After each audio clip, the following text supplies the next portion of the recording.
Durante mucho tiempo repetimos una historia cómoda, la idea de que la violencia humana nació tarde, que matar a otro de la misma especie es un error moral moderno, fruto de la civilización, de la desigualdad, de la política.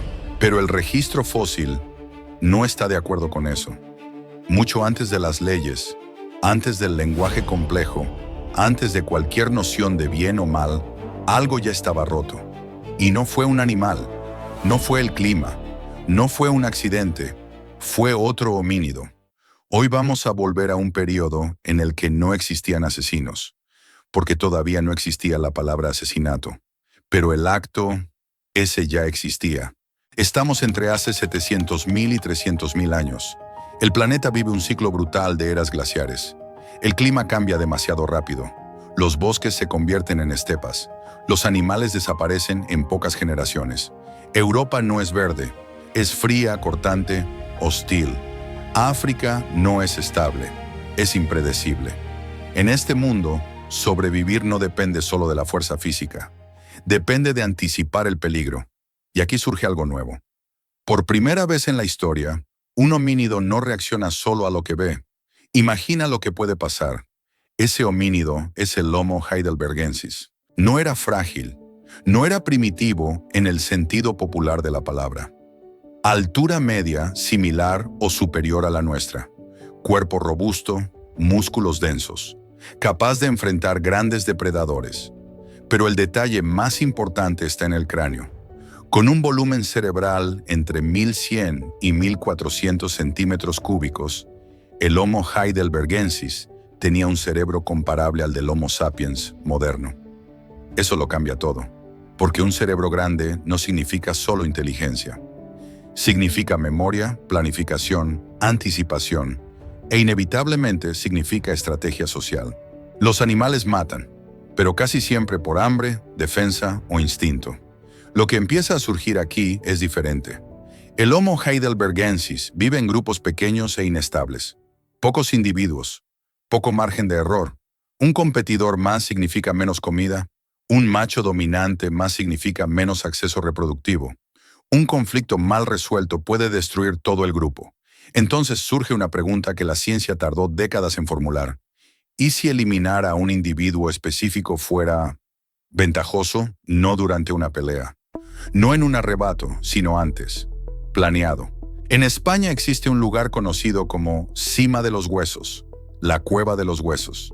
Más de 7.000 fósiles humanos, pertenecientes al menos a 28 individuos. Sin señales de ataque animal, sin marcas de transporte natural por agua, los cuerpos estaban allí porque alguien los colocó allí.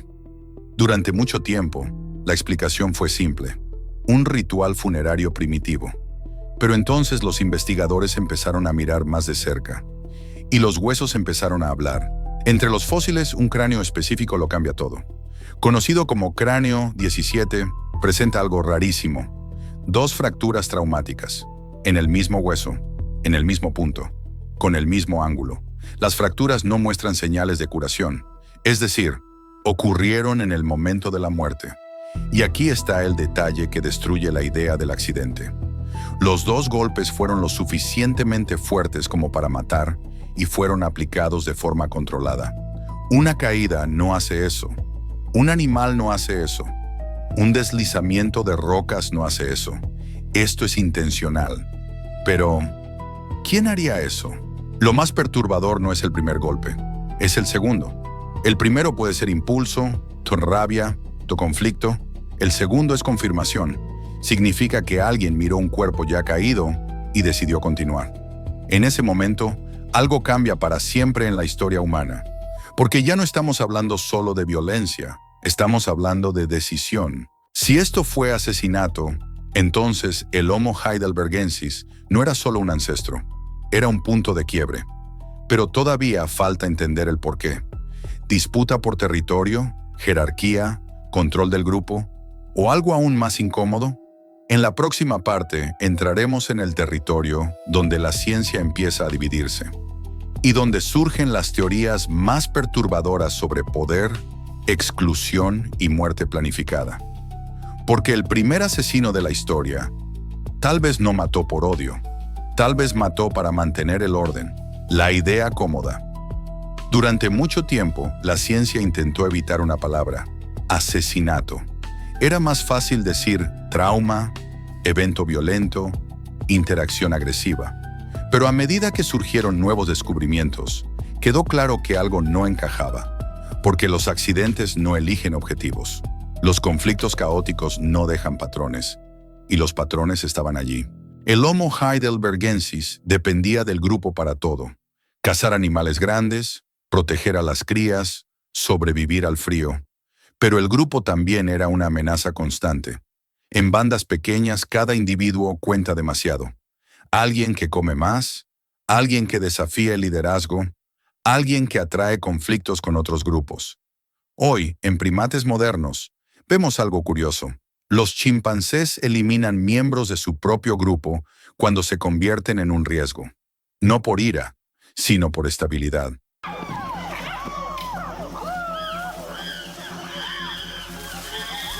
La pregunta inevitable surge: si los chimpancés hacen esto, ¿por qué un homínido con un cerebro más grande no lo haría? El Homo heidelbergensis ya presentaba señales claras de organización social: diferencias físicas, división de tareas, posible liderazgo masculino.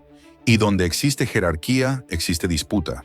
Pero a diferencia de especies anteriores, ahora había algo nuevo: memoria social. Recordaban quién traicionó, quién falló, quién desafió. Y eso crea un cambio peligroso. El conflicto ya no necesita ocurrir en el calor del momento. Puede ser postergado, planeado. Las lanzas de madera usadas por el Homo heidelbergensis no eran simples ramas. Algunas, como las encontradas en Schöningen, Alemania, muestran equilibrio intencional punta, trabajada diseño, pensado para una perforación profunda.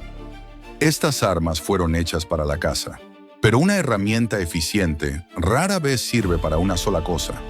Una lanza permite atacar a distancia, reduce el riesgo, reduce la reacción.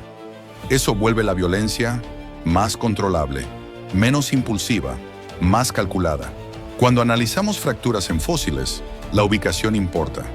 Golpes frontales sugieren pelea, golpes laterales sugieren ataque. Golpes en la parte posterior del cráneo sugieren algo distinto: sorpresa. Algunos fósiles atribuidos al Homo heidelbergensis muestran exactamente eso: traumas compatibles con ataques inesperados. Esto plantea una hipótesis inquietante, pero cada vez más discutida. Algunas muertes pueden haber sido ejecuciones, no castigo moral, sino eliminación funcional. El miedo es un regulador social poderoso. Incluso sin lenguaje complejo, los gestos, las miradas y las ausencias comunican mucho. La muerte de un individuo envía un mensaje silencioso: ciertos comportamientos tienen consecuencias. Eso no requiere leyes, no requiere discursos, solo requiere observación, y en ese punto, el grupo comienza a cambiar. Es tentador juzgar al Homo heidelbergensis con ojos modernos, pero en ese mundo, la elección no era entre lo correcto y lo incorrecto. Era entre existir o desaparecer. Eliminar a un individuo podía significar salvar a varios. Y tal vez, por eso estos actos dejaron tan pocos rastros. No eran eventos extraordinarios. Eran soluciones extremas, para tiempos extremos. Lo más curioso es que este comportamiento no desapareció. Al contrario, las especies que vinieron después, neandertales y sapiens, muestran señales aún más claras de violencia dirigida. Esto sugiere que algo nació aquí. No la maldad, sino la capacidad de decidir quién pertenece. En la próxima parte, observaremos las evidencias más controvertidas: cuerpos descartados, posibles rituales y el límite difuso entre violencia y significado. Porque cuando la muerte deja de ser solo funcional, empieza a cargar un mensaje. ¿Qué se hace con un cuerpo? Matar es una cosa, lidiar con el cuerpo es algo completamente distinto. En la mayor parte del reino animal, la muerte es simple: el cuerpo queda donde cayó. Pero con el Homo heidelbergensis, eso no siempre ocurre.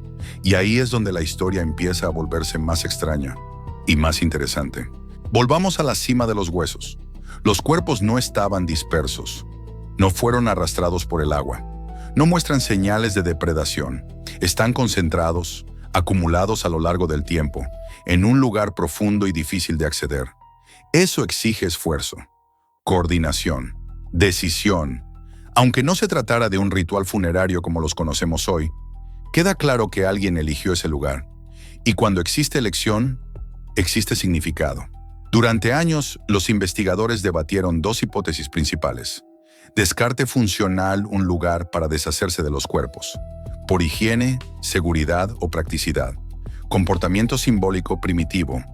Espacio reservado para los muertos, aún sin creencias formales, pero ya cargado de intención.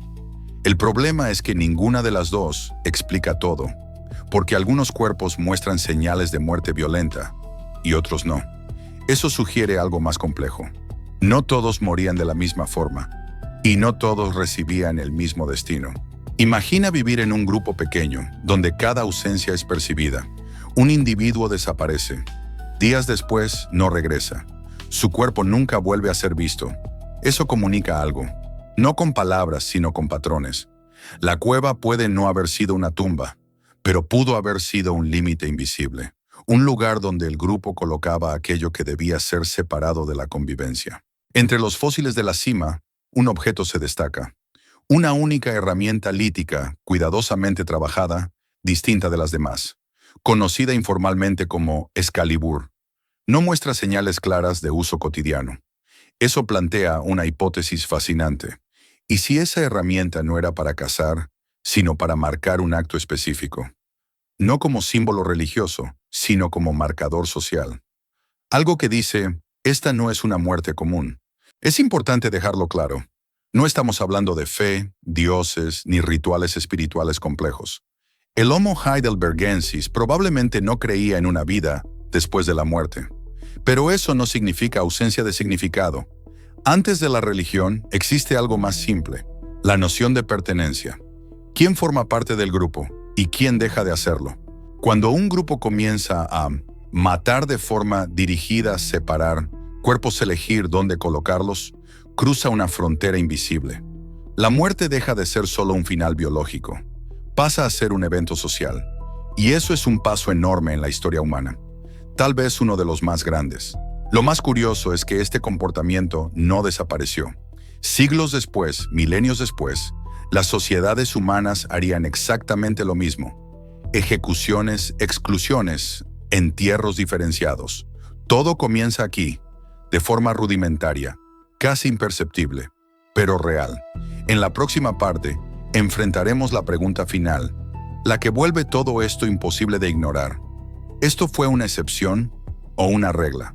Porque si el Homo heidelbergensis hacía esto con frecuencia, entonces tal vez no haya sido solo el primer asesino. Tal vez fue el primero en entender el poder de la muerte dentro de un grupo. Esta es la pregunta más honesta que la ciencia puede hacerse. Tal vez todo esto haya sido un evento raro, una situación extrema, un conflicto puntual en un mundo brutal. Pero cuanto más sitios arqueológicos se analizan, más difícil resulta sostener esa idea. Traumas similares aparecen en distintas regiones, en distintos periodos, con patrones parecidos. No estamos observando un accidente aislado, estamos observando un comportamiento posible y repetido. Nada indica que el Homo heidelbergensis fuera malvado. No era cruel en el sentido humano. No había odio ideológico. No había placer en el acto. Lo que existía era función. En un mundo donde la supervivencia era frágil, la violencia dirigida podía ser una solución extrema, pero eficiente. Eliminar un riesgo, imponer límites, mantener la cohesión. No era algo bello, pero era eficaz. Los neandertales muestran señales aún más evidentes de violencia entre individuos. El Homo sapiens, entonces, deja esto registrado en huesos, arte e historia. Guerras, ejecuciones, rituales de muerte. Nada de esto surge de la nada. Todo apunta a una raíz profunda. Y tal vez esa raíz esté aquí, en el Homo heidelbergensis. Tal vez lo más importante no sea si fue el primer asesino, sino si fue el primero en transformar la muerte en una decisión social. No un impulso, no un accidente, una elección. En ese momento, algo nuevo nace en la historia de la humanidad. El poder de definir quién pertenece y quién ya no pertenece. Nos gusta pensar que somos diferentes, más racionales, más éticos. Pero cuando miramos hacia atrás, vemos algo demasiado familiar. El Homo heidelbergensis no dejó libros, no dejó mitos, no dejó monumentos, pero dejó un patrón, y los patrones son difíciles de ignorar. Tal vez el mayor error sea preguntar, ¿quién fue el primer asesino?